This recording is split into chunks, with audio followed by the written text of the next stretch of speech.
Hola, soy Fabi y continuando con la historia de la cultura argentina, su capítulo 6, las ciencias y las letras entre 1830 y 1860, el Salón Literario y la Asociación de Mayo, los naturalistas, la introducción del romanticismo en El Plata y Sarmiento y Juan Bautista Alberdi.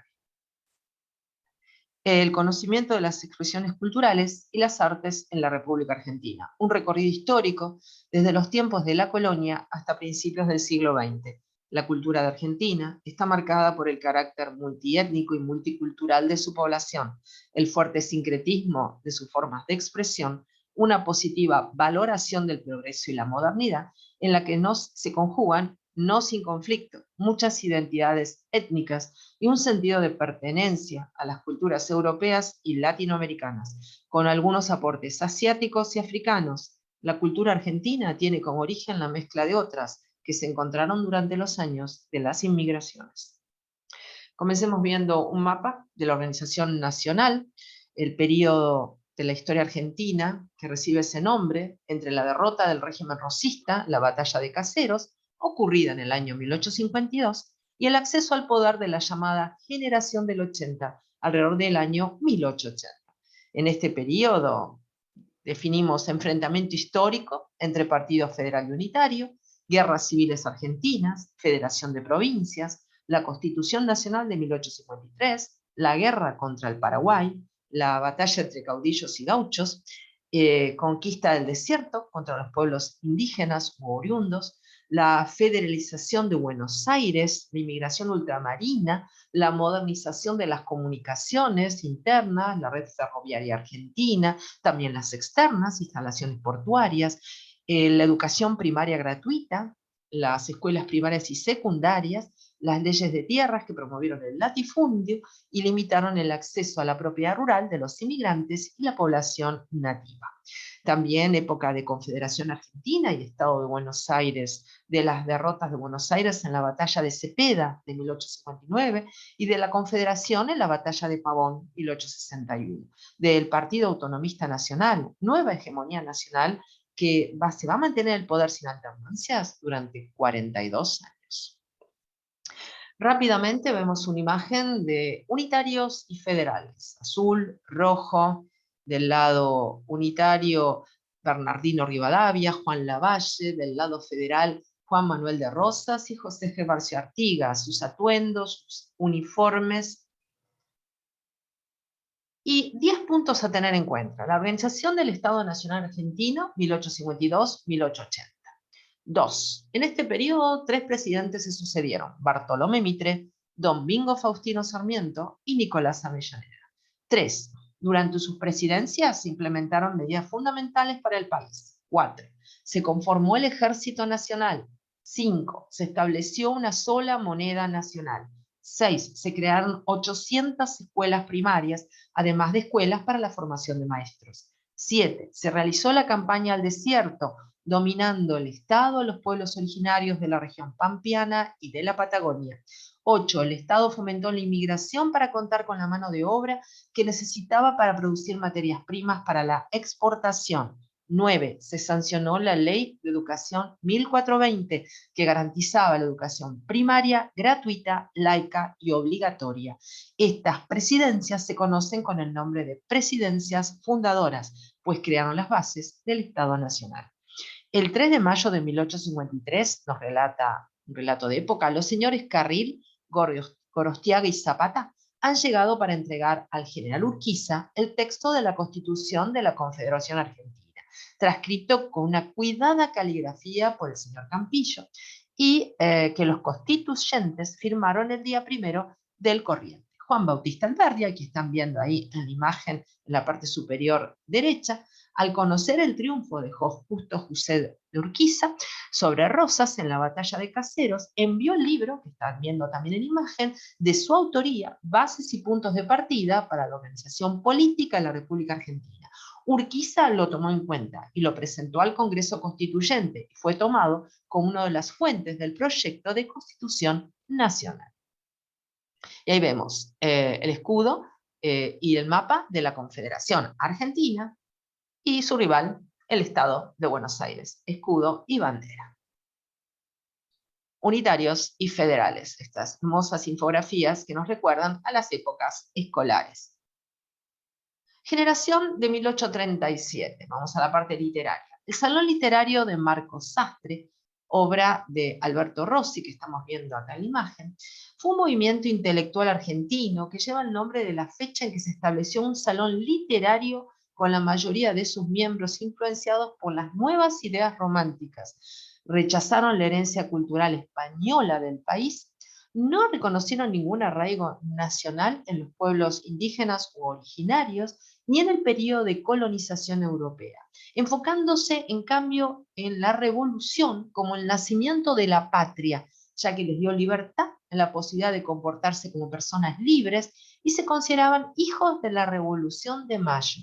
Nacieron poco después y escribieron algunas de las primeras obras literarias argentinas. El grupo se estableció una sala literaria en el 1837 en Buenos Aires. Estos se declararon neutrales en las guerras civiles argentinas, escribieron obras muy tendenciosas contra el gobernador federal Juan Manuel de Rosas, por ejemplo, El Matadero de Esteban Echeverría, o Facundo de Domingo Faustino Sarmiento, porque Rosas era el gobierno de Buenos Aires de esa época, pero también estaban en contra de la antigua gobernación unitaria, con los que no coincidieron en sus costumbres absolutistas, que consideraban como una mera restauración de las costumbres de la colonia española. Sus esfuerzos por instalar una república democrática plena y garantizar los derechos civiles mediante una propaganda pacífica fueron vanos, y poco después terminaron todos exiliados o asesinados. Luego del derrocamiento de Rosas, en el año 1852, sus escritos inspiraron la primera Constitución argentina del año 1853 y sus personas impulsoras de la organización nacional, la articulación y organización de las divisiones políticas, infraestructura e instituciones del país, que en su forma definitiva no era federal ni unitaria, sino un equilibrio de ambas. Bueno, ahí fueron llamados unitarios, entre comillas, en un sentido laxo, y por la propaganda de Rosas. Algunos miembros notables de esta generación fueron Esteban Echeverría, estamos viendo aquí las imágenes en orden que se los voy mencionando: Esteban Echeverría, Juan Bautista Alberdi, Juan María Gutiérrez, Domingo Faustino Sarmiento, quien fue presidente entre 1868 y 1874, Miguel Cané Padre, Bartolomé Mitre, Andrés Lamas, Antonio Somellera, Vicente Fidel López, Carlos Tejedor, Juan Bautista Peña, Florencio Varela, Juan Cruz Varela, José Mármol, José Rivera Indarte, de Buenos Aires, Quiroga Rosas, Antonio Averastain, Santiago Cortines, de San Juan, Benjamín Villafañe, Félix Frías, de Tucumán, Francisco Álvarez, Paulino Paz, Enrique Rodríguez, Abelino Ferreira, Ramón Ferreira de Córdoba y Juan Thompson de Corrientes. En estas imágenes de retratos, tanto fotografías vintage, que las son, y algún cuadro, como es el caso del de Esteban Echeverría en primer lugar. Una estatua en Buenos Aires en honor a Esteban Echeverría. Recuerda sus palabras: ustedes, los argentinos, luchan por la democracia de Mayo y su causa no solo es legítima, sino santa a los ojos de Dios y de las naciones libres del mundo. Vosotros, argentinos, lucháis por la democracia de Mayo y vuestra causa no solo es legítima, sino también santa ante los ojos de Dios y de los pueblos libres del mundo. Vuelvo a recalcarlo porque es interesante la escritura original. Yo se las leí al principio medio transliterada a nuestra época, pero en la original es vosotros, no ustedes. Por otro lado dice: los esclavos o los hombres sometidos a un poder absoluto no tienen patria, porque la patria no está ligada al lugar de nacimiento, sino al libre ejercicio de los derechos ciudadanos. Y les leo el original: los esclavos o los hombres sometidos al poder absoluto no tienen patria, porque la patria no se vincula a la tierra natal, sino en el libre ejercicio de los derechos ciudadanos. Bueno, ahí tenemos un monumento a Esteban Echeverría, en Buenos Aires. La generación del 37. ¿Quién fue la generación del 37? La Asociación de Mayo, ¿no? Acá tenemos nombres ilustres: Juan Bautista Alberdi, ya mencionado, Domingo Faustino Sarmiento, Florencio Varela, Bartolomé Mitre y Esteban Echeverría. Bueno, ¿qué fue la generación del 37? Habiendo visto en este primer paneo que vamos a ir viendo en detalle en cada imagen, ¿no? La generación del 37 fue un movimiento intelectual argentino que se formó a mediados del siglo XIX a partir de las inquietudes culturales y políticas de un grupo de jóvenes intelectuales y políticos. En medio de la formación del nuevo país, estos intelectuales querían orientar su futuro hacia los ideales románticos y liberales de la soberanía popular y las libertades individuales. Esteban Echeverría nació en Buenos Aires, en La Plata, el 2 de septiembre de 1805. El escritor, poeta y político argentino fue el introductor en su país del romanticismo a través de obras como El Matadero. Estudió en el Colegio de Ciencias Morales, fundó una sociedad secreta, la Asociación de Mayo. La Asociación de Mayo, y este movimiento tenía como objetivo lograr una transformación cultural que permitiera dotar a la nación de una identidad. Este proceso, frente a una aparente ausencia de tradiciones locales, se moldearía usando las últimas tendencias intelectuales traídas de Europa, principalmente aquellas relacionadas al romanticismo de raíz francesa. ¿Quiénes fueron sus integrantes? Bartolomé Mitre, nacido en Buenos Aires el 26 de junio de 1821, fue un político, militar, historiador, escritor, periodista y estadista argentino. En 1870 fundó el diario La Nación, uno de los más antiguos del país, que continúan aún activos. Sus libros de historia conformaron la llamada historia mitrista, considerada como la historia oficial de la visión liberal conservadora. Florencio Varela nació en Buenos Aires, La Plata, el 23 de febrero de 1807, escritor, periodista, político y educador argentino. Fue miembro de la Asociación de Mayo, formada por la generación del 80. Colaboró en El Arriero Argentino, El Iniciador, El Nacional, El Parnaso Oriental y Revista Oficial, publicaciones de época. Fundó en 1845 el periódico El Comercio del Plata y además publicó la Biblioteca del Comercio del Plata, muy importante por los documentos históricos que contiene. Juan Bautista Alberdi, ya mencionado anteriormente, nació en San Miguel de Tucumán el 29 de agosto de 1810. Fue un abogado, jurista, economista, político y diplomático, escritor y músico argentino, autor intelectual de la Constitución Argentina de 1853. Estudió en el Colegio de Ciencias Morales. El célebre Domingo Faustino Sarmiento, nacido en San Juan el 15 de febrero en la localidad de La Plata, San Juan, el 15 de febrero de 1811. Fue un político, escritor, docente, periodista, militar y estadista argentino, gobernador de la provincia de San Juan entre 1862 y 1864. Presidente de la Nación Argentina entre 1868 y 1874, senador nacional por su provincia entre 1874 y 1879 y ministro de Interior en 1879. Disculpen, falleció en La Plata, ¿no? Nació en San Juan y falleció en La Plata. Así que nació en el 15 de febrero de 1811 en San Juan.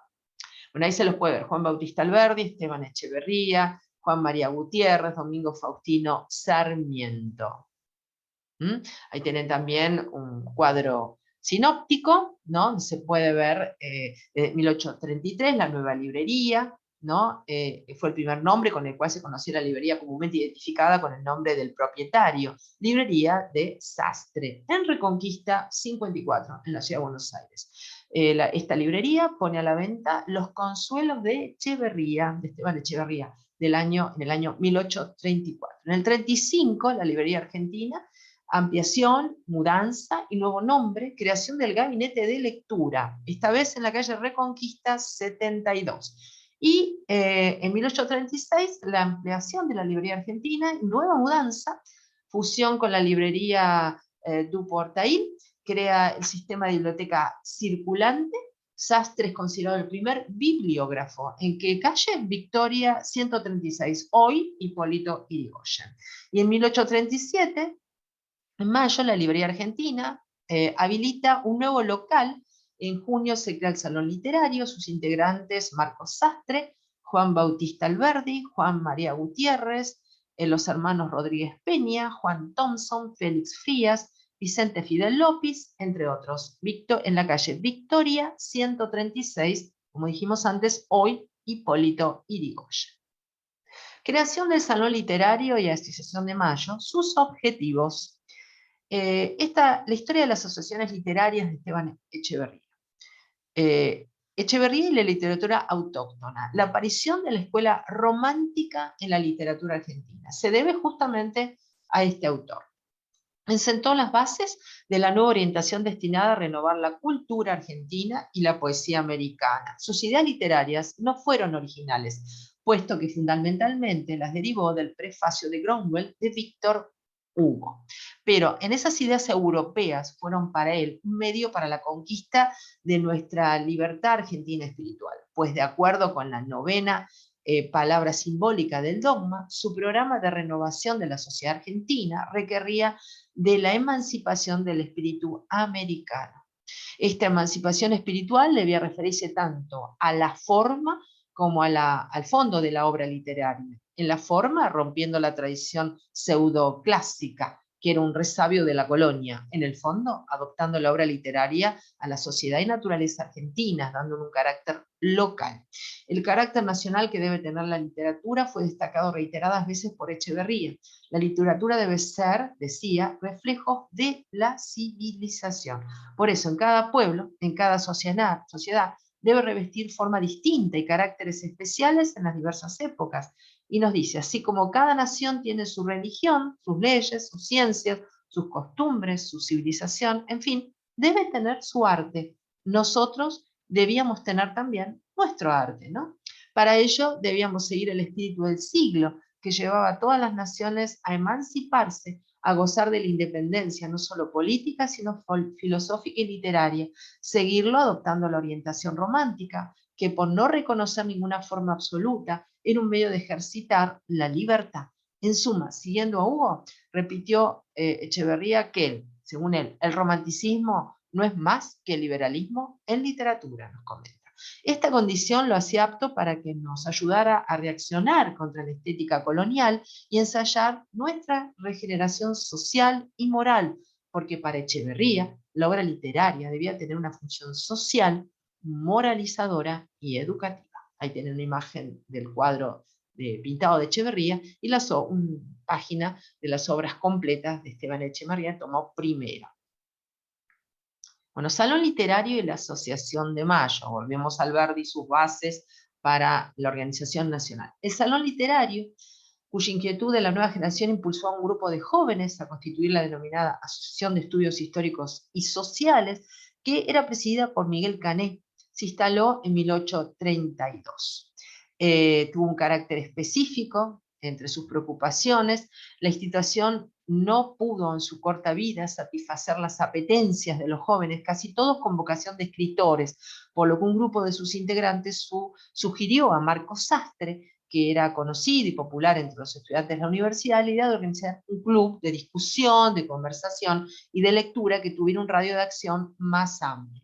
Sastre, después de asegurarse la adhesión de un grupo de 40 o 50 jóvenes y de algunos vecinos, alquiló una casa más grande en la entonces calle Victoria, donde trasladó su librería y destinó 2 habitaciones para local del salón literario, que estuvo presidido por estas palabras de San Pablo, ¿no?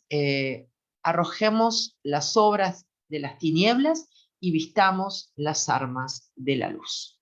La inauguración del salón se realizó con un acto presidido por Vicente López y Planes, en el cual se leyeron 3 discursos, uno de Marcos Sastre, otro de Juan María Gutiérrez y el tercero de Juan Bautista Alberdi. Sastre destacó la preocupación de la juventud intelectual por llevar a la patria una situación de mayor florecimiento. Reconoció que el progreso se había entorpecido porque en vez de adoptar una legislación y política propias de su ser, un sistema de instrucción pública acomodada a su ser y una literatura propia y peculiar de su ser, según nos relata, el país había imitado en lo político, científico y literario modalidades ajenas al carácter autóctono. Es pues necesario buscar el ser auténtico, ser nacional, porque, manifestó, no se pueden usurpar impunemente los derechos del tiempo.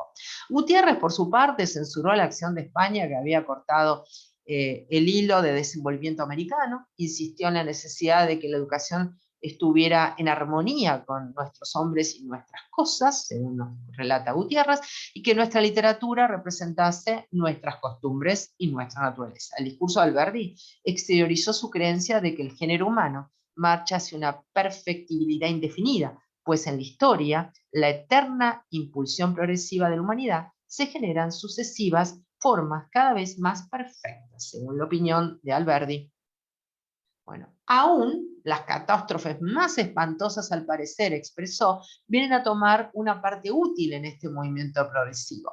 Este desenvolvimiento progresivo del espíritu humano armoniza, sin embargo, con las exigencias y necesidades de cada pueblo y de cada momento, pues cada nación se desarrolla a su modo, porque el desenvolvimiento se opera según ciertas leyes constantes, nos sigue relatando, subordinadas a las condiciones del tiempo y del espacio. En consecuencia, cada pueblo debe ser de su edad y de su suelo, cada pueblo debe ser el mismo. Por ello, el deber de la hora consistía, a juicio de Alberdi, en investigar, nos dice, la forma adecuada en que nuestra civilización debe desarrollarse, según las circunstancias normales de nuestra actual existencia argentina. De ahí que los trabajos de Salón debieran encaminarse, por un lado, a indagar los elementos filosóficos de la civilización humana, por otro, estudiar las formas que estos elementos debían recibir en nuestro país, a fin de que las exigencias de nuestro desarrollo social armonizaran con las exigencias del progreso general de la humanidad. Ahí vemos unas imágenes de Alberdi y su firma.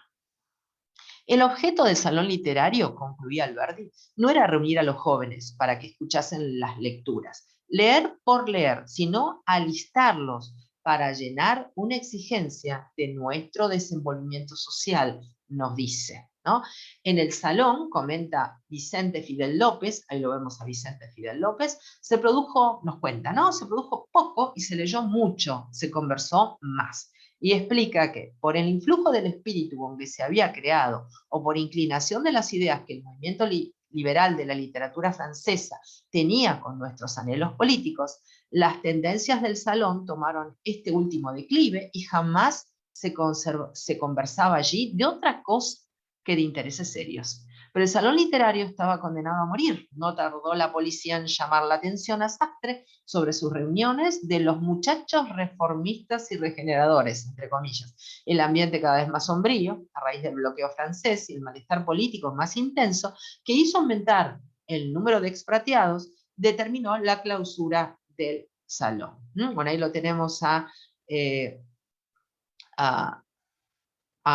Vicente Fidel López, fue un libre pensador, historiador, abogado y político argentino, que fue electo diputado nacional entre el año 1876 a 1879. Él había nacido en Buenos Aires, también fallece en Buenos Aires, en 1815 a 1903. Este año, donde fue electo y culmina su gestión como diputado nacional, 79, año en que fue nombrado gran maestre de la Gran Logia de Libres y Aceptados Masones, hasta 1880. Y luego fuese designado ministro de Hacienda de la República Argentina desde 1890 hasta 1892. Difusión de la doctrina de la Asociación de Mayo. Los principios sostenidos por la Asociación de Mayo se difundieron con celeridad, merced a la acción de algunos de sus miembros, que fueron entusiastas propagadores de la nueva doctrina. Alberdi, el primero de sus miembros que emigró, se unió a Montevideo, asilo seguro de pensamiento proscripto de Buenos Aires, él decía, ¿no? A Miguel Cané y Andrés Lamas, que desde abril del año 1838 publicaban El Iniciador. El Iniciador, ahí ven la imagen, fue un periódico uruguayo de la primera mitad del siglo XIX.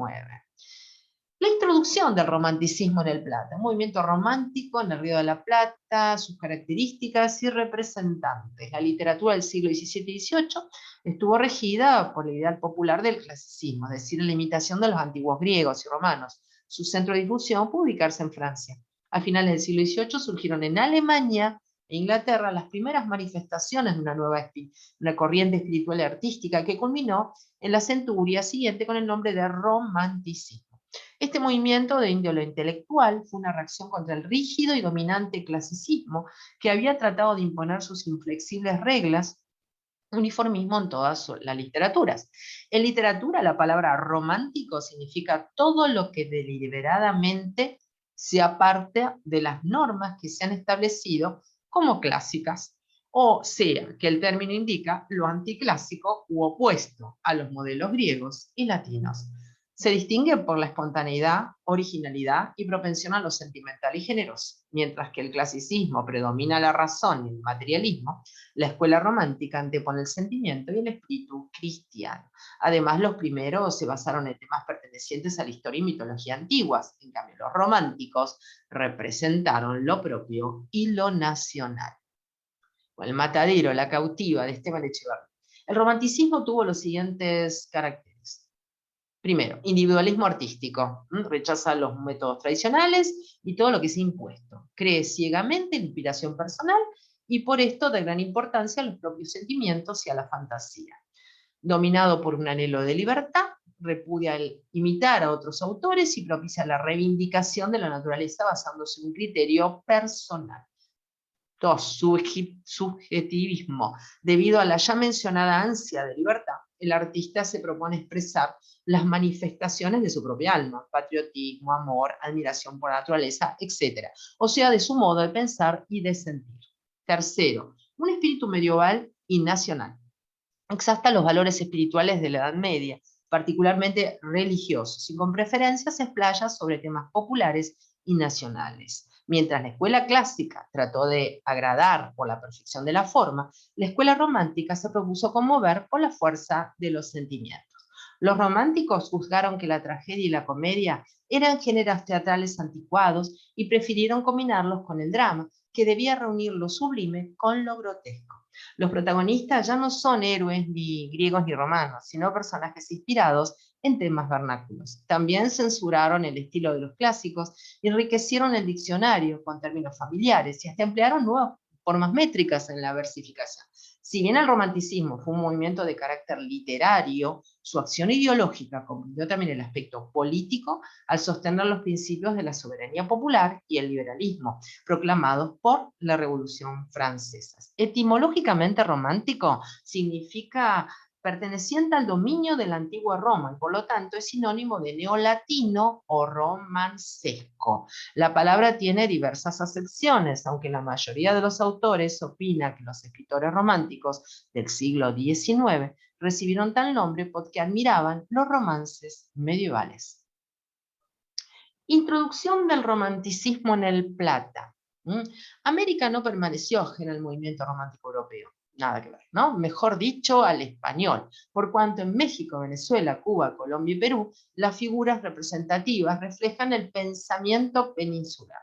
No sucedió lo mismo en el Río de la Plata, donde el romanticismo fue introducido no de España, sino directamente de Francia, por el porteño Esteban Echeverría. A su regreso del Viejo Mundo, en el año 1830, considerado el padre del romanticismo argentino y según expresión de Menéndez y Pelayo, fundador de la nueva escuela americana, Echeverría fue el escritor que bregó por el progreso de su patria.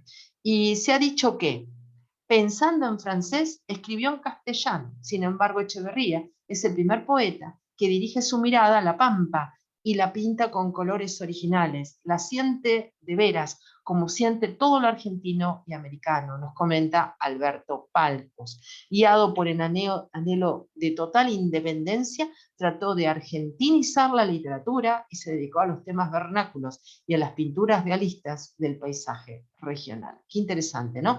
Qué influencias y cómo lo vuelca al arraigo nacional. Ahí tenemos el libro de Alberto Palcos, Historia de Echeverría, editorial MC, y una fotografía del autor. Marcelino Menéndez Pelayo, nacido en 1856 y fallecido en 1912. Fue un escritor español, filólogo, crítico, literario e historiador de las ideas, consagrado fundamentalmente y con extraordinaria erudición reconstructiva a la historia de las ideas, la interpretación crítica, la historiografía de la estética, la literatura española, hispanoamericana y a la filología hispánica en general, aunque también fue político, cultivó la poesía, la traducción y la filosofía. Hermano del escritor Enrique Menéndez Pelayo, fue propuesto al Premio Nobel de Literatura. ¿Dónde está esta escultura de Marcelino Menéndez Pelayo? Está en el vestíbulo de la Biblioteca Nacional de España, Y su autor es Kulak Valera. Muy linda escultura romántica. José Esteban Antonino Echeverría, así se llamaba Esteban Echeverría, conocido normalmente, ¿no? Nació en Buenos Aires el 2 de septiembre de 1805, hijo de padre español y de madre porteña. Cursó los estudios elementales en la escuela pública de la parroquia, San Telmo, y en 1822 ingresó en el Departamento de Estudios Preparatorios de la recién creada universidad. También asistió a los cursos de la escuela de dibujo. Huérfano de padre a temprana edad, delgado y de elevada estatura, vivió una adolescencia turbulenta, aunque por el año 1823, olvidando sus devaneos juveniles, se destacó como estudiante por su talento, juicio y aplicación en los cursos de latín y filosofía de la universidad. Más tarde abandonó las aulas para emplearse como despachante de aduana, pero en los momentos de descanso el joven estudió francés, historia y literatura. Con la aspiración de elevar su nivel cultural, Echeverría embarcó para Europa y después de su accidentado viaje llegó al puerto de La Havre, en Francia, en febrero del 26. Se traslada a París, se dedica a la lectura constante y variado, especialmente ciencia política y filosofía. Francia estaba agitada, la capital francesa, por la avasallante ola romántica, ¿no? Y entonces aplicó toda su voluntad al estudio de estas nuevas corrientes al estar sumergido en esa vorágine. También estudió las obras de los alemanes Goethe, Schiller y el inglés Byron. Escribe Echeverría en sus páginas autobiográficas: durante mi residencia en París y como desahogo a estudios más serios, me dediqué a leer libros de literatura, Shakespeare, Schiller, Goethe y especialmente a Byron. Me conmovieron profundamente y me revelaron un nuevo mundo. Entonces me sentí inclinado a poetizar, pero no dominaba ni el idioma ni el mecanismo de la metrificación española. Era necesario leer los clásicos de esta nación. Me dormía con el libro en la mano, pero haciendo esfuerzos y al cabo de un tiempo manejaba medianamente la lengua castellana y el verso. Nos comenta. Bueno, efectuó un corto viaje a Londres, regresa a Buenos Aires en 1830. Su cultura eminentemente europea y su romanticismo afrancesado no influyeron sobre su concepción argentinista y su afán de solucionar sobre esa base los problemas que agitaban la patria. Echeverría escribió versos para algunos periódicos locales y en el año 34 publicó Los Consuelos, obra que mereció la aceptación general. Más tarde, en la estancia de los Talas, próxima a San Andrés de Giles, redactó La Cautiva. Ahí vamos una imagen de La Cautiva, poema narrativo que por primera vez en nuestra literatura argentina aparece como escenario La Pampa. Allí también escribió El Matadero, obra realista en que describe el ambiente soez de los corrales durante la dictadura rosista. La labor política y cultural de Echeverría en el salón literario fue prolífica y después del fracaso de la campaña de Lavalle contra Rosas, debió emigrar a Colonia, Uruguay. Y de allí a Montevideo, en el año 1840, vivió sus últimos años enfermo y en la pobreza. Recuerden que era de figura frágil, aunque de gran altura. No alteró su posición ideológica independiente, pues si bien combatió a Rosas, estaba persuadido que los unitarios no representaban la realidad del país. Echeverría falleció en la capital uruguaya el 19 de enero de 1851. Ahí vemos la portada de una de las tantas libros que podemos conseguir actualmente de La Cautiva y El Matadero, versiones completas, Esteban Echeverría, y con la magnífica obra de Lavalle, La Vuelta del Malón, que ya analizaremos. ¿Qué tienen en común La Cautiva y El Matadero? Mientras el poema La Cautiva nos relata la lucha de María y Brian por escapar de los indios, generando dos héroes de perfil romántico. En El Matadero, considerado por muchos como el primer cuento de la literatura argentina, el sesgo realista nos muestra con crudeza la sociedad y los conflictos de la época rosista. ¿Quién era la patrona del Matadero? Uno de los homenajeados en ellos es la heroína, doña Encarnación Ezcurra, patrona muy querida. En la página 157 dice: patrona muy querida de los carniceros, quienes ya muerta la veneraban como viva por sus virtudes cristianas y su federal heroísmo en la revolución contra Balcarce. ¿Qué son los federales en el Matadero? Los carniceros y jinetes, Matasiete y el juez del Matadero, son las figuras federales que muestran el poder en el matadero. Son personas que pronuncian frases cortas y recurren a la violencia para dominar al resto, aun cuando actúen de forma cobarde y en patotas.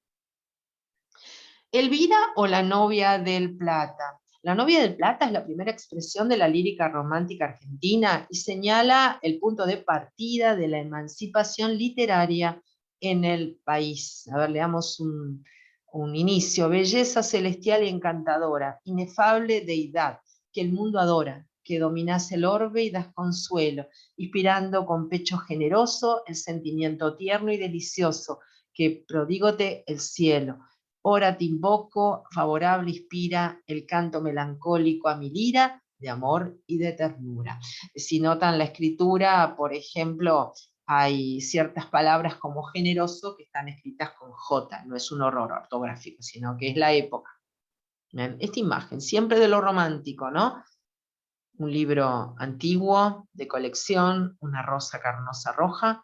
Bueno, y Sarmiento y Alberdi, eterna, vieron, dupla.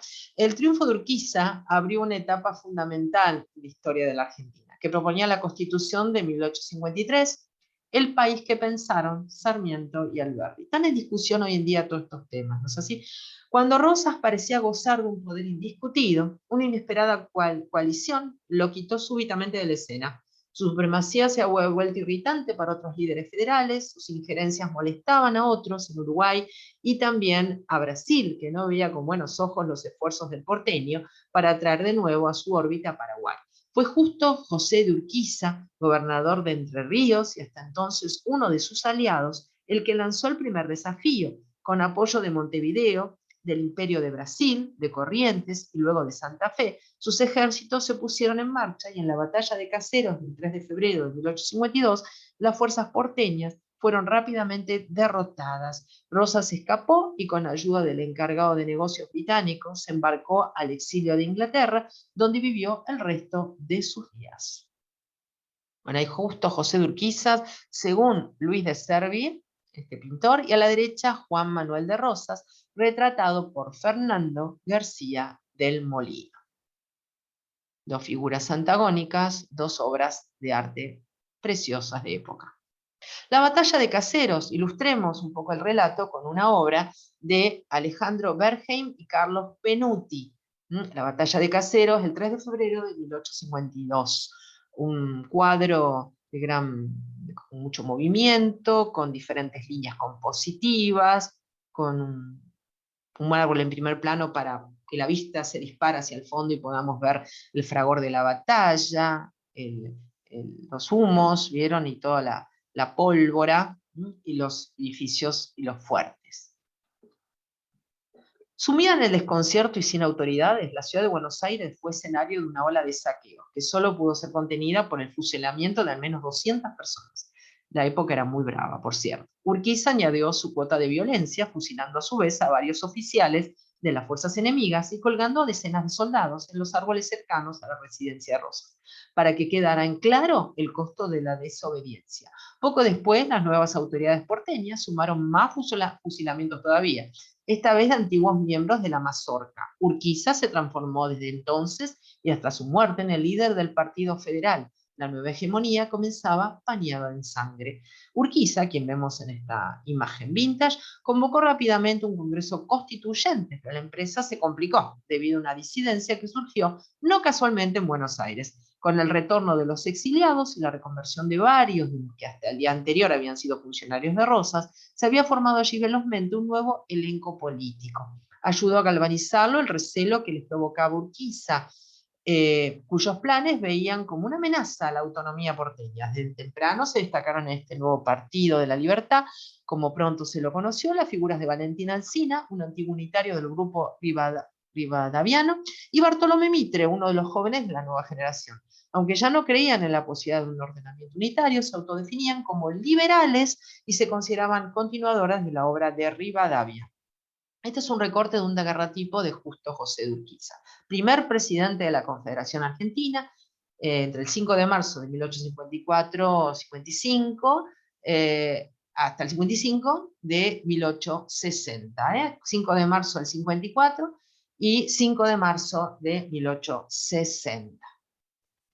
El resultado de las elecciones para renovar la legislatura provincial fue favorable a los anti-urquicistas y la sala fue escenario de un debate enfervorizado. Había que decidir si se participaba o no en la Asamblea Constituyente. La ocasión dejó expuesto hasta qué punto la palabra patria estaba tensionada entre su significado tradicional y el nuevo que despuntaba. Vicente Fidel López argumentó en favor de un participar diciendo: amo como el que más al pueblo de Buenos Aires, donde he nacido, pero alzo mi voz para decir que mi patria es la República Argentina y no Buenos Aires, nos comenta. Su vehemencia fue en vano. En septiembre de 1852 la legislatura votó el rechazo de la constituyente, Valentín Alsina asumió como gobernador y Mitre como ministro de gobierno. Las cosas no fueron sencillas para los dirigentes porteños.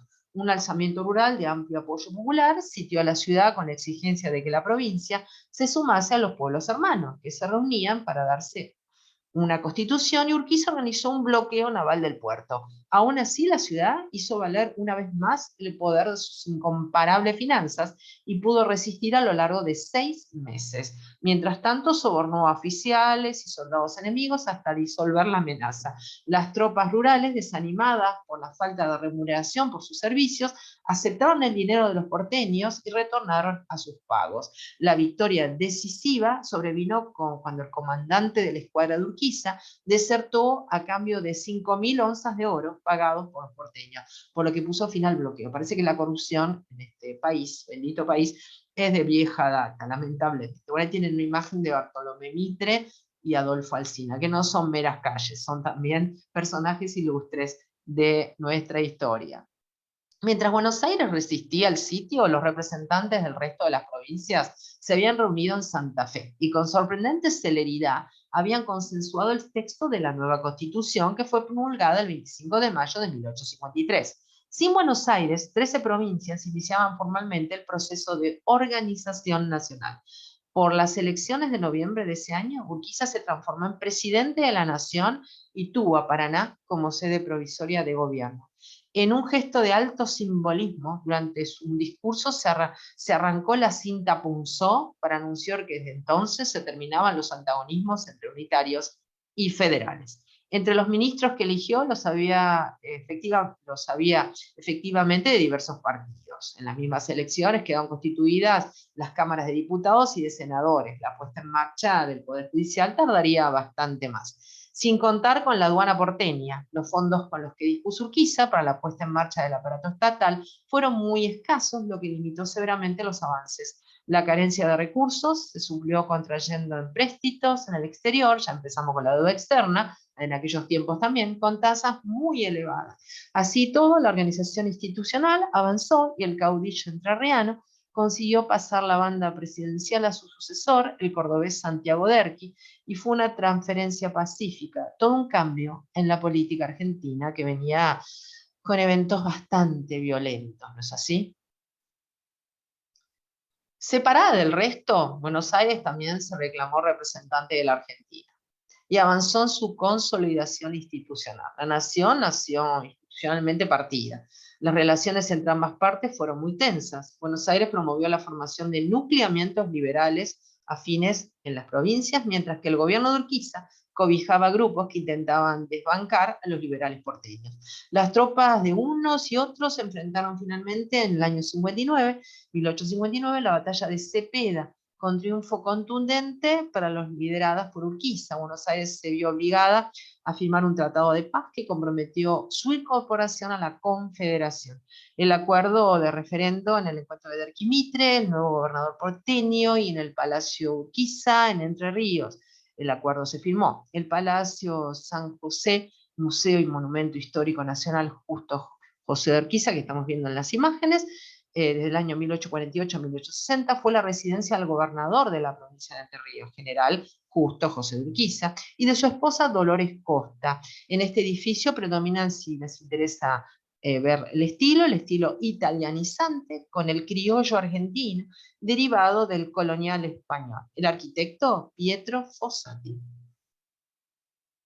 Sin embargo, estas desavenencias retornaron. En varias provincias las luchas retomaron, federales y liberales, ¿no? Eran encarnizadas. Antes eran minoritarios y federales, ahora federales y liberales, y en San Juan, por caso a instancias de los liberales, fueron asesinados 2 gobernadores de orientación federal y uno liberal. Corrió la misma suerte poco después.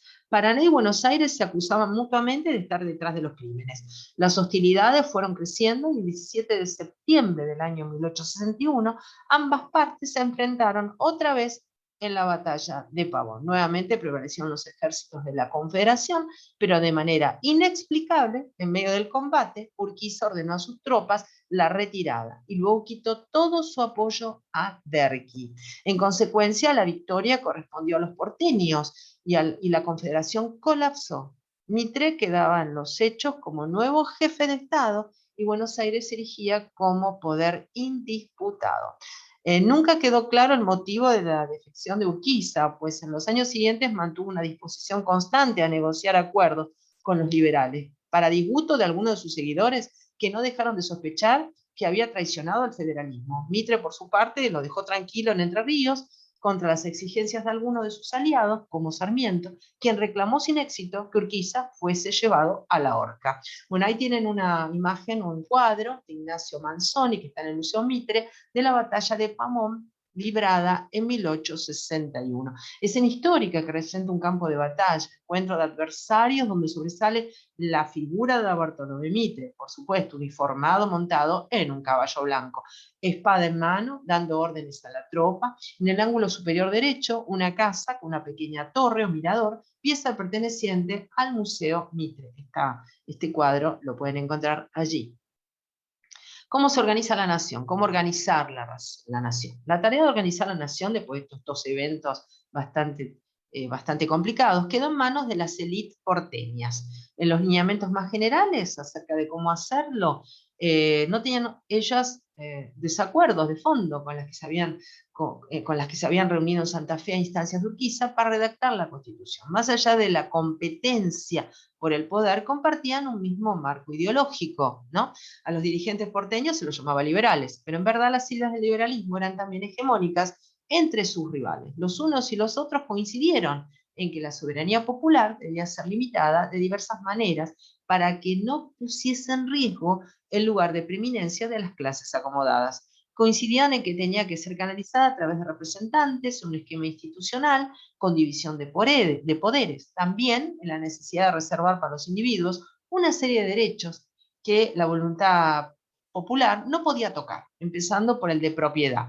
Todos estaban de acuerdo en que había que promover el crecimiento económico, dando amplias libertades y facilidades a la iniciativa privada, siguiendo al Adam Smith, Juan Bautista Alberdi, al servicio de la Confederación y rival intelectual de los liberales porteños, llamaba incluso a favorecer el egoísmo, entre comillas, ya que al enriquecerse los individuos labraban al mismo tiempo la grandeza del país. Todos compartían asimismo la opinión de que debía haber ferrocarriles e inversiones extranjeras y que era conveniente fomentar la inmigración y la educación. Mira lo que dice Juan Bautista Alberdi. El gobierno no ha sido creado para hacer ganancias, sino para hacer justicia. No ha sido creado para hacerse rico, sino para ser el guardián y centinela de los derechos del hombre, el primero de los cuales es el derecho al trabajo o bien sea la libertad de industria. Eso nos comenta Juan Bautista Alberdi.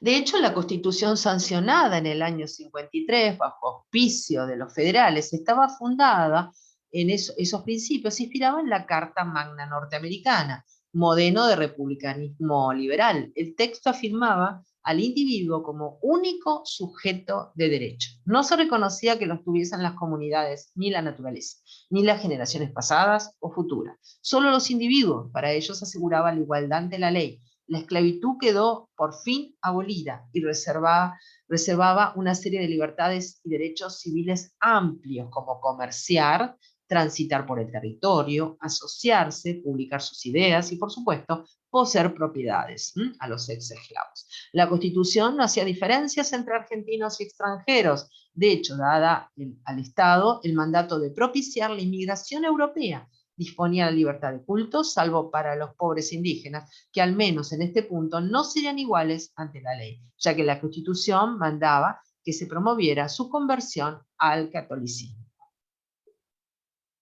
La Constitución recortaba dos planos claramente diferenciados, el de lo público y el de lo privado. Las acciones privadas de los hombres era cuestión sobre la que el Estado no debía interferir. Asuntos como las relaciones de clase o las que se entablaban entre varones y mujeres quedaban en el dominio privado. No se las reconocía como materia de discusión política, ni mucho menos de legislación. Sobre los derechos políticos no especificaba nada. Se sobreentendía que todos los varones adultos continuarían ejerciendo el voto como hasta entonces, pero advertía que el pueblo no podía gobernarse sino a través de sus representantes. Quedaban prohibidas las reuniones de personas que se atribuyesen la voz del pueblo y peticionasen en su nombre. En lo que respecta a la organización del Estado, el texto establecía un ordenamiento federal con atribuciones que permanecían en las provincias, aunque no la de establecer aduanas interiores, acuñar moneda propia o limitar la navegación de los ríos. Pero al mismo tiempo emplazaba un ejecutivo fuerte que pedía intervenirlas en situaciones excepcionales. El presidente sería elegido no por voto directo de los ciudadanos, sino indirectamente, por intermedio de representantes reunidos en un colegio electoral.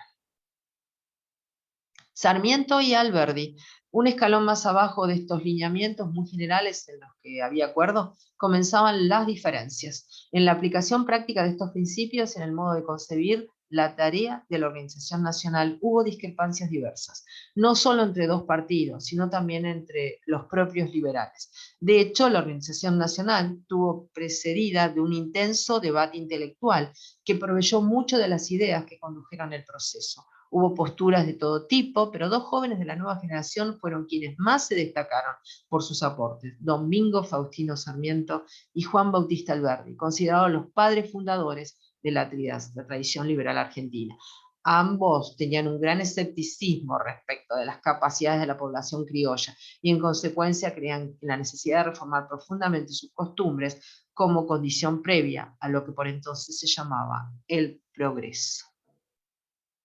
En el 45, Sarmiento había publicado su Facundo, o Civilización y Barbarie en las Pampas Argentinas, un libro a convertirse más que influyente en la historia argentina, que ofrece la narrativa de las dificultades del país, una lucha dramática entre dos tendencias históricas, ¿no?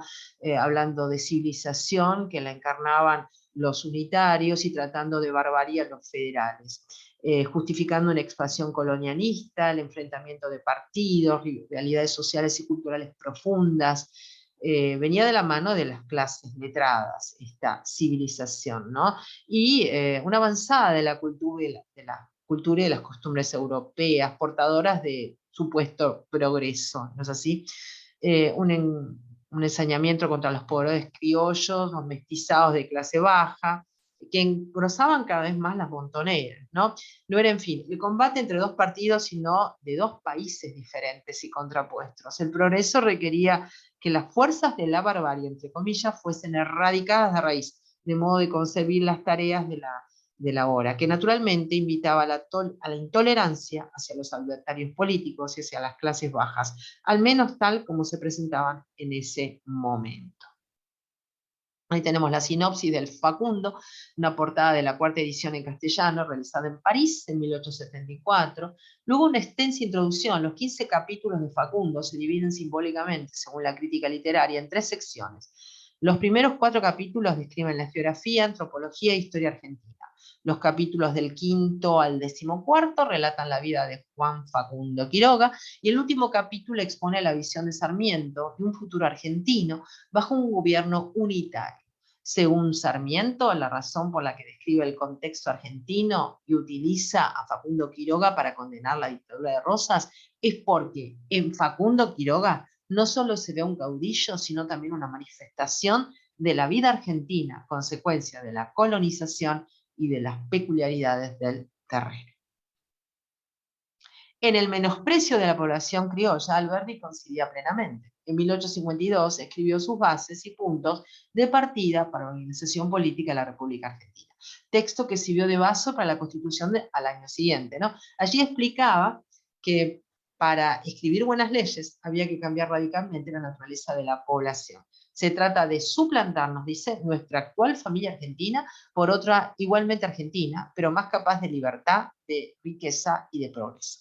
Para ello es indispensable poblar el país con inmigrantes de la raza anglosajona, industriosa, hábil para el comercio y apta para la libertad. Con su simiente y su ejemplo se iría modificando el perfil étnico y cultural de los habitantes del país hasta hacerlos dignos de una vida republicana. Qué pena, todos tienen algo bueno y mucho malo también, así que bueno sería juntar todo y ir viendo lo positivo, que es lo que se está haciendo, creo, mi opinión modesta personal, actualmente en la República Argentina, en la coyuntura actual, sacar lo mejor de lo que dijo cada uno y tratar de poder ponerla en el contexto actual, ¿no? Sin olvidar a nuestro padre fundador también, San Martín, que amaba también a los pueblos originarios. Recordar que San Martín pidió permiso a los tehuelches para atravesar su territorio, para emancipar América, ¿no? Yo particularmente no doy mi opinión jamás, pero soy de tendencia liberal, pero hay cosas que me dan escozor que leo, pero evidentemente que las bases, las fuentes son buenas, pero hay que ver cómo se las interpreta hoy en día, está para discutir. Es igual no es mi misión, sino es transmitir aquí, pero para que lo que estoy leyendo acá son cosas que vienen de los autores originales, no doy mi opinión personal. Por eso aclaré cuál es mi opinión, pero amo a San Martín y hay que recordarlo siempre, y parece que San Martín conjuga todas las cosas juntas, ¿no es así? Bueno, les dejo a ustedes la opinión para poder ver qué discernimiento se puede hacer. Todos bienvenidos. Había, sin embargo, continuando entre Sarmiento y Alberdi, matices muy interesantes. Alberdi confiaba en que la inmigración y el crecimiento económico irían reformando lentamente el perfil de la población, que se iría educando, ¿no? Dice, a ver qué nos dicen, no lo digo yo, acá lo dice el texto original. Por las cosas, es decir, por el trabajo, por el ejemplo de prosperidad de los vecinos, mientras esto sucediera, era mejor restringir los derechos políticos de las clases bajas y dejar el gobierno en manos de las élites. Había que erigir primero una república posible, nos dicen, imperfecta y limitada, para que el tiempo para una república verdadera surgiera, ¿no es así? Más abierta y participativa llegaría más adelante. La tarea requería paciencia y no violentar demasiado las tradiciones, lo que podía generar una reacción política que terminara abortando la misión. Bueno, algún sesgo de mesura parece que tenía. Miren qué bueno el mapa donde todavía están todos los pueblos originarios intactos, pobres ahí, que fueron erradicados. Yo en este canal he dado una conferencia, una charla, tienen las dos versiones de el arte en la Patagonia, y bueno, siempre mi respeto por los pueblos originarios, mi tristeza por su desaparición, más allá de mis ideales decía, personales, siempre voy a estar a favor, ¿no?, de los pueblos originarios desaparecidos, que hoy ya lamentablemente son historia, ¿no? Y bueno, agradezco al general San Martín que les haya pedido permiso para cruzar. Todo un ejemplo al padre de la patria, ¿no? Pero también muy interesante estas ideas de la libertad que promueven, y ojalá se pudieran discernir bien las cosas para que el país pudiera salir de esta disyuntiva permanente en que nos encontramos en la Argentina. Yo soy argentina, ya me conocen, ya saben, y lamentablemente mi país está sufriendo mucho, mucho, estamos cayendo en un barranco, y parece que las disidencias vienen de muy lejos, lamentablemente. Tal vez conociendo la historia esto no pasaría, ¿no es así? Bueno, sigamos, porque esto es historia de la cultura y muestra la cultura también, por supuesto, de eso se trata. En comparación con Alberdi, entonces Sarmiento parecía más dispuesto a abrir el juego político relativamente pronto, más preocupado por facilitar el acceso a la propiedad, más interesado en la difusión masiva del saber. Ya sabemos, Sarmiento son nuestras aulas. La contracara de este aparente democratismo era que presuponía una enérgica intervención, desde arriba, que quería quebrar cualquier resistencia. La capacidad pedagógica de las élites y su disposición benevolente respecto del bajo pueblo dependían de que éste aceptara ser alumno obediente y aprendiera más o menos rápido a comportarse de manera civilizada, entre comillas. En la misión que Sarmiento imaginaba para la cultura urbana y para la élite letrada, tomar por asalto el mundo rural de clase baja y mestizo para forzarlo a reformarse según el modelo europeo. Se reconocía todavía algo del espíritu de la conquista colonial, en cambio las ideas de Verdi eran más explícitamente elitistas, pero la mayor paciencia que solicitaba acaso significaba menos violencia en lo inmediato. Ven, una de cal y una de arena, como se dice vulgarmente.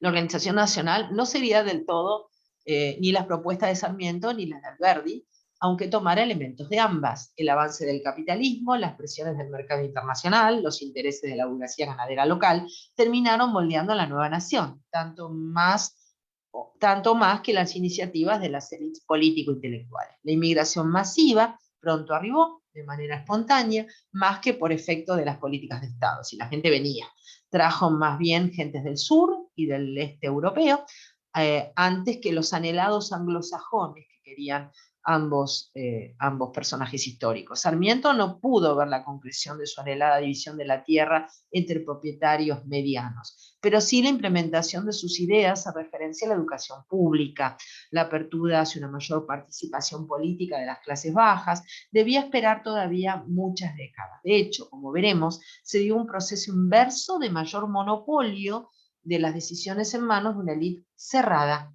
en una medida tal que terminó escandalizando incluso al propio Alberdi. Mira, así que tenían buenas intenciones en parte, y uno y otro, pero parece que la realidad los pasó por arriba. Bueno, conducido por las élites liberales porteñas y sus asociados del interior, la Organización Nacional fue acompañada de una intensa violencia de Estado, dirigida contra los federales, contra los indígenas y en general contra el bajo pueblo.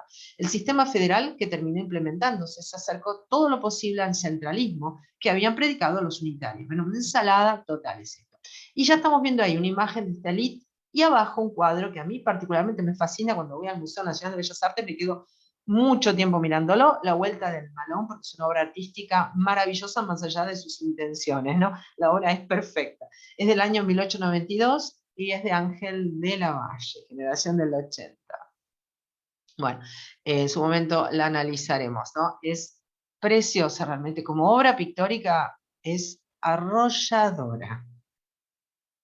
Bueno, Alcide Charles Victoire Marie de Saligny d'Orbigny fue un naturalista, malacólogo, paleontólogo y explorador francés que vivió del año 1802 a 1857. Ahora vamos a dedicarnos a otro rubro dentro de esta época que estamos estudiando. Provenía de familia de médicos especializados en ciencias naturales y antes de cumplir 20 años ya era un prestigioso naturalista avesado, ¿no? Visitó Sudamérica, enviado por el Museo de Historia Natural de París en un viaje de exploración. Llegó a Montevideo hacia el año 26 y con 24 años, para explorar la banda oriental, desembarcó en Buenos Aires en el 27, remontó el río Paraná hasta Corrientes, alojándose en Rincón de Luna, Itatí, Goya y Liberá. Visitó Chaco, donde observó la tradición toba, y regresó a Buenos Aires. Interesado por la geografía, zoología, botánica, o la situación política y económica, nos permite actualmente tener una exacta descripción de aquellos tiempos. De regreso a Buenos Aires a mediados de 1828, después de visitar el litoral, d'Orbigny presenció el golpe de Juan Lavalle contra Dorrego. Ahí tenemos una imagen de d'Orbigny. Bueno, y de d'Orbigny tenemos una monumental obra en 9 volúmenes en su Voyage dans l'Amérique méridionale, Viaje a la América Meridional, una obra de cuantiosos volúmenes escritos con los voluminosos escritos de Humboldt, junto a los de Humboldt acerca de la América equinoccial, nos da bien una descripción de toda la región, ¿no? d'Orbigny se inicia con una descripción del hombre americano, guaraníes, araucanos, cachaquíes y quechuas, historia y costumbres. Luego siguen estudios de más de 160 mamíferos, 860 pájaros, 115 reptiles, 170 peces, 5.000 insectos y crustáceos, 3.000 plantas y numerosísimos datos geológicos, paleontológicos y etnográficos. En cuanto a los estudios paleontológicos, por ejemplo, d'Orbigny describió los restos del gliptodonte que había descubierto Thomas Faulkner en el año 1760 y recogió varios fósiles principalmente en las barrancas del río Paraná. En 1843 fue elegido presidente de la Sociedad Geológica de Francia. Ahí tenemos una edición actual de el Voyage de l'Amérique Meridional, con sus hermosísimas ilustraciones. Miren, qué bellas ilustraciones, muy importante esto, porque nuestro acervo natural argentino, que también lamentablemente actualmente se está diezmando, así que mal nos va en la República Argentina. Vale que miremos la historia, miremos la cultura, para observar lo que estamos perdiendo. Es desesperante, da tristeza. Qué lindas ilustraciones. Ahí lo vemos, ven, en un retrato y ilustraciones de pájaros. Y la asociación, vieron, con Darwin, ¿no? Bueno, y Darwin, nacido en el año 1809 y fallecido en 1882, fue un naturalista inglés, reconocido por ser el científico más influyente, y el primero compartiendo este logro de forma independiente con Alfred Russel Wallace, de los que plantearon la idea de la evolución biológica a través de la selección natural, justificándola en su obra El origen de las especies, que seguramente conocerán, del año 1859, con numerosos ejemplos extraídos de la observación de la naturaleza. El viaje del Beagle duró casi 5 años, zarpando de la bahía de Plymouth el 27 de diciembre de 1831 y arribando a Falmouth el 2 de octubre de 1936. Tal como Fitzroy le había propuesto, el joven Darwin dedicó la mayor parte de su tiempo a investigaciones geológicas en tierra firme y a recopilar ejemplares, mientras el Beagle realizaba su misión científica para medir corrientes oceánicos y cartografiando la costa. Darwin tomó notas escrupulosamente durante todo el viaje y enviando regularmente sus hallazgos a Cambridge, junto con una larga correspondencia para su familia que se convertiría en el diario de su viaje. Tenía nociones de geología, entomología y disección de invertebrados marinos, aunque se sabía inexperto en otras disciplinas científicas, de modo que reunió hábilmente gran número de especímenes para que los especialistas en la materia pudieran llevar a cabo una evaluación exhaustiva. A pesar de sufrir fuertes mareos, miren, frecuentes mareos, ya que había acusado la primera vez que embarcó su equipaje a bordo, la mayoría de sus notas zoológicas versa sobre invertebrados marinos, comenzando por una notable colección de plancton que reunió en una temporada con viento en calma. Así que a pesar de sus mareos, él firme ahí hizo sus investigaciones marítimas. Ahí lo vemos a Charles Darwin con 31 años en un retrato en acuarela realizado por George Richmond hacia finales de los años 1830.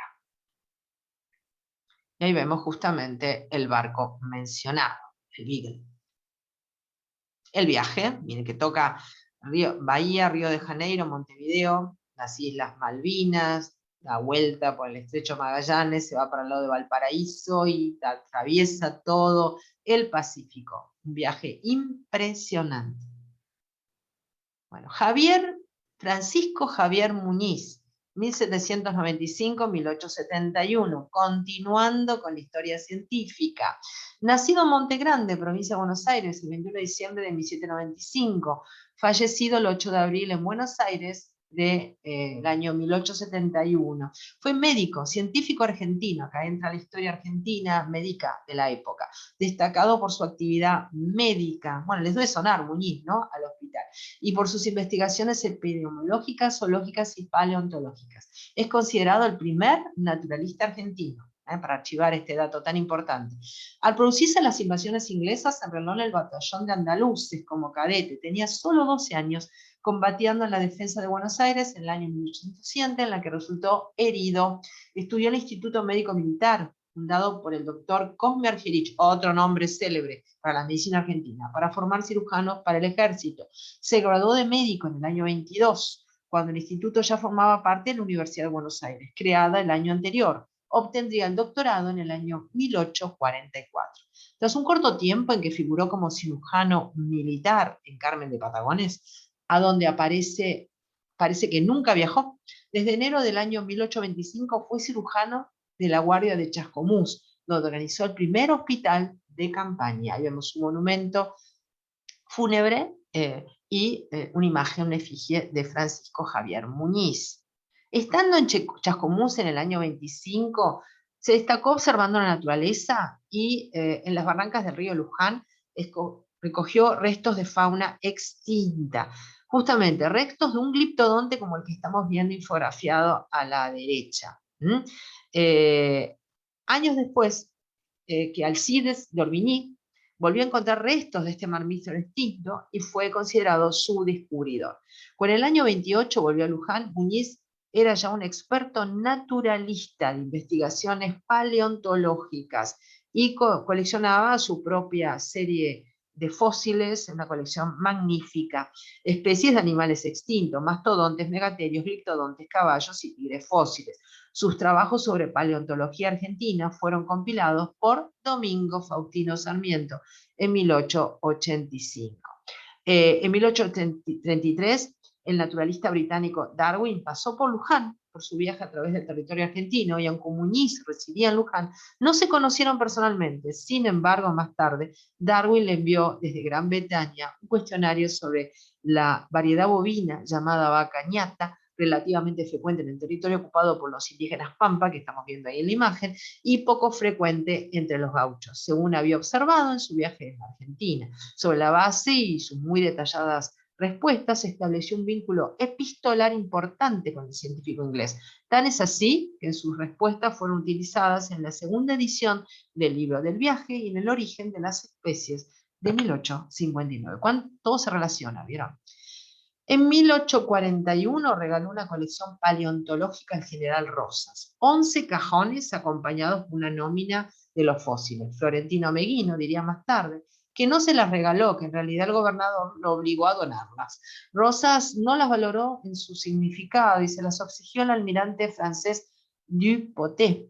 Muñiz siguió trabajando y reunió una colección de fósiles más grande aún que donó en el año 1857 al Museo de Buenos Aires. En 1844 logró su descubrimiento en paleontología más importante, el tigre fósil, al que denominó Munifelis bonaerensis, y hoy es conocido como Smilodon bonaerensis. Aunque este hallazgo fue publicado en el diario La Gaceta Mercantil, pasó inadvertido, al igual que su trabajo de 1848 sobre el ñandú. En 1847 terminó su obra Apuntes topográficos del centro de Provincia de Buenos Aires. La obra es una reseña topográfica, pero también analiza la composición del suelo y de la geología. En su aspecto humano, estudiaba la incidencia del clima, la alimentación y el trabajo sobre las características físicas y psíquicas de los habitantes y sobre sus enfermedades más frecuentes. A fines del 48 decidió regresar definitivamente a Buenos Aires tras 20 años de trabajo en Luján. Fue el médico personal de Rosas, a quien trataba por su afección prostática, y fue nombrado juez del Tribunal de Medicina. En la batalla de Caseros figuró como asistente del cirujano jefe del ejército rosista, doctor Claudio Mamerto Cuenca, y se encargó del envío del material médico y necesario para la asistencia de los heridos. En 1853 fue elegido diputado del Estado de Buenos Aires por la sección de la campaña que comprendía Luján, y al año siguiente senador provincial. Del 1858 al 62 fue presidente de la Facultad de Medicina de la Universidad de Buenos Aires. Prestó servicios militares como cirujano del Ejército de Buenos Aires en la batalla de Cepeda y también fue cirujano jefe de los campamentos argentinos en la Guerra del Paraguay. En 1871, durante la epidemia de fiebre amarilla en Buenos Aires, fue uno de los médicos voluntarios para ayudar a las víctimas, pero terminó por ser él mismo una de ellas, falleciendo el 8 de abril. Ahí vemos las imágenes vintage. Homenajes y recordatorios. Desde el año 1904, el Hospital de Infecciosos de la Ciudad de Buenos Aires lleva su nombre, al igual que en 1893, una calle de dicha ciudad. También la localidad de Muñiz, ubicada en el partido de San Miguel, lleva su nombre. Y la familia Argerich. Cosme Mariano, nacido, hay muchos, no confundirse, nacido en 1758, fallecido en 1820. 3 de sus hijos fueron tan destacados como él. El médico Francisco Cosme Argerich, 1788-1946. El sacerdote canónico de la catedral, Juan Antonio Argerich, y el coronel Luis Argerich. Además tuvo un nieto médico llamado Juan Antonio Argerich, 1836-1905. Así que tenemos una familia de Argerich muy célebre. Un héroe olvidado. Asumió el liderazgo de una ciudad en caos frente a un mal incurable. José Roque Pérez nació en Córdoba el 15 de agosto de 1815 y el 24 de marzo de 1871 murió a consecuencia de la fiebre. Se convertía de esa forma en una víctima más de la epidemia. Miren que actual esto con el tema de la pandemia actual. Manuel Gregorio Argerich nació en Buenos Aires en 1835 y falleció en 1871. Fue médico, abogado, político, matemático argentino. Su hermano Juan Antonio fue una figura clave durante las epidemias de cólera y de fiebre amarilla. Ayudó organizando la comisión que debía hacer un plan contra la epidemia con José Roque Pérez. Fue profesor de cirugía y director de una casa de huérfanos. Eran descendientes del doctor Cosme Argerich. Y aquí lo vemos a José Roque Pérez, ¿no? Y a Manuel Gregorio Argerich en un episodio de la fiebre amarilla, un cuadro célebre de Blanes, alucinante este cuadro de Blanes. El detalle del cuadro de Blanes, ¿no? Episodio de la fiebre amarilla, el cuadro es del año 71, tributo al doctor Manuel Argerich, obra de Juan Manuel Blanes, que vivió del año 1830 a 1901, uruguayo, Museo Nacional de Artes Visuales de Montevideo. En el cuadro de don Juan Manuel de Blanes, de episodio de la fiebre amarilla, se lo retrata junto al doctor Manuel Argerich, otra víctima de la epidemia, en ejercicio de las funciones de la Comisión Popular. Y si bien la presencia en la escena no es rigurosamente histórica, fue la policía la que encontró a la madre y a su bebé en esa situación, sí es una metáfora acabada del grado de compromiso cívico que ante la deserción de muchos, Roque Pérez y poco más asumieron de cara a una sociedad necesitada de líderes capaces de capear semejante desastre. El cuadro es maravilloso, está idealizado, tanto la difunta, que se encuentra en condiciones físicas como de no haber sufrido semejante enfermedad, y lo solemne, ¿no? También el respeto de los concurrentes. Hermoso cuadro, conmovedor, realmente llama a la reflexión. Y al igual que La Vuelta al Malón, son dos cuadros que se los recomiendo ver porque se quedan viéndolo por mucho tiempo los detalles. Bueno, familia fundacional, vamos a ordenar un poco a esta familia Argerich. Familia fundacional de la medicina argentina. Los logros de sus miembros pasan a veces confundidos, especialmente los de Cosme Mariano, 1758-1820, con lo de su hijo, Francisco Cosme, 1787-1846, y otros descendientes. Sin embargo, el primer médico de esta familia fue el catalán Francisco de Argerich, afincado en el Río de la Plata desde el año 1794. Dado sus dotes profesionales, ya era examinador del protomedicato fundado por el doctor Miguel O'Gorman para distinguir los falsos médicos, o mejor dicho, aquellos que no tenían en orden sus títulos.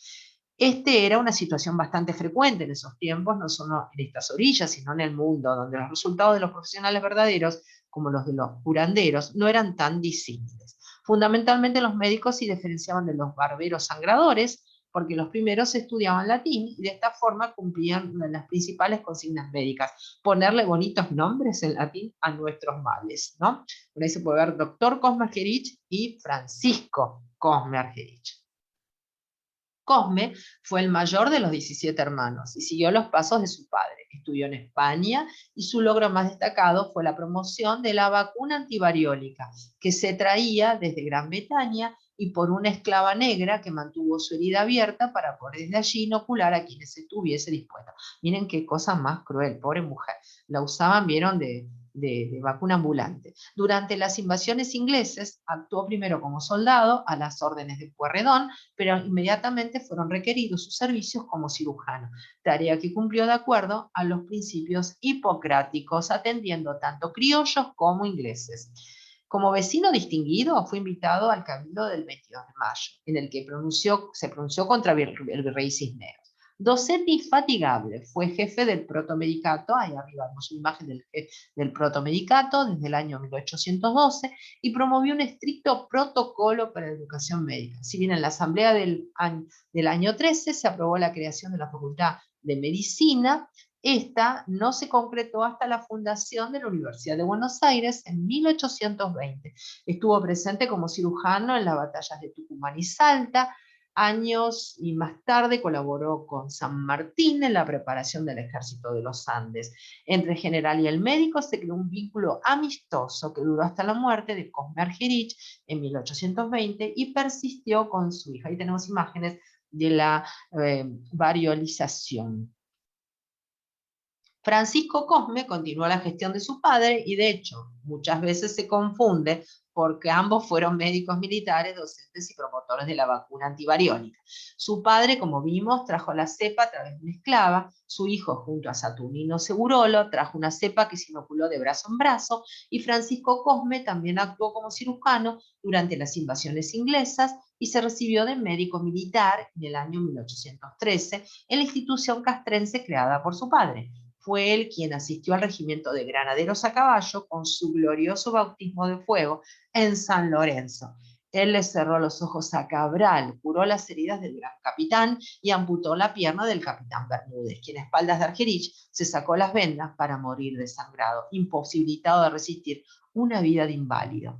Fue profesor de anatomía y posteriormente director del Instituto Médico Militar, que su padre había fundado. En 1822 fue nombrado titular de cirugía en la nueva Facultad de Medicina e ingresó en la entonces recientemente formada Academia de Medicina. Estamos viendo ahí una imagen de, justamente de Lavalle también, de la batalla de San Lorenzo, tan célebre, ¿no? Que Sargento Cabral da la vida por San Martín. ¿Cuántos héroes? Pero al declararse la guerra de Brasil, acudió una vez más prestando servicios a la paz. Retornó en 1828 con un ejército victorioso en las batallas, pero derrotado por la diplomacia. Una de las primeras misiones que se le encomendó fue buscar los restos del malogrado Manuel Dorrego, quien había sido fusilado en Navarra. En 1831 fue nombrado diputado y un año más tarde director del Hospital de Mujeres. Juan Manuel de Rosas se ensañó con el doctor, quien quedó cesante en sus funciones.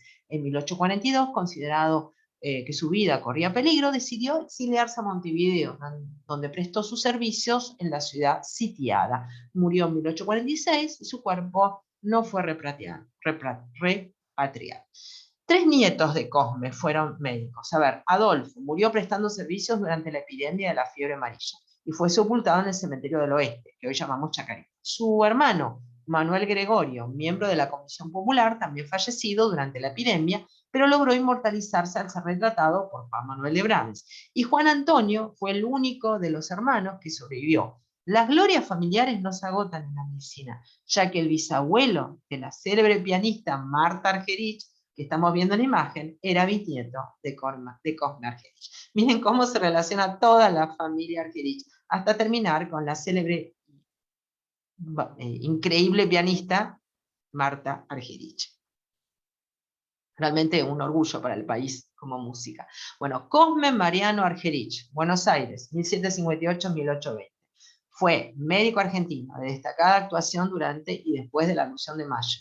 Esto es el Hospital Argerich que lleva su nombre en 1910.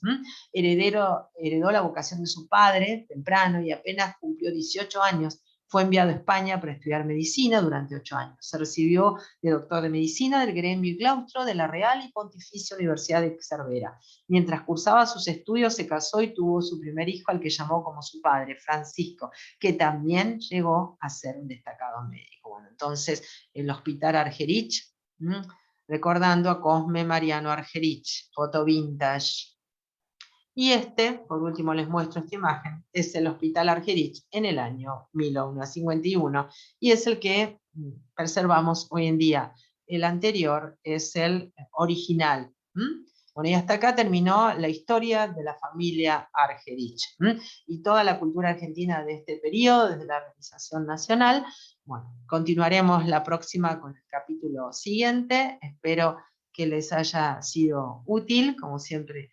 Espero en estas charlas que son como clases de mis cursos y bueno, que se haga una apreciación de todo lo que tenemos en la cultura argentina y conociendo tal vez qué destino futuro podemos tener, cada uno de nosotros lo pensará mejor, pero siempre aprender del pasado.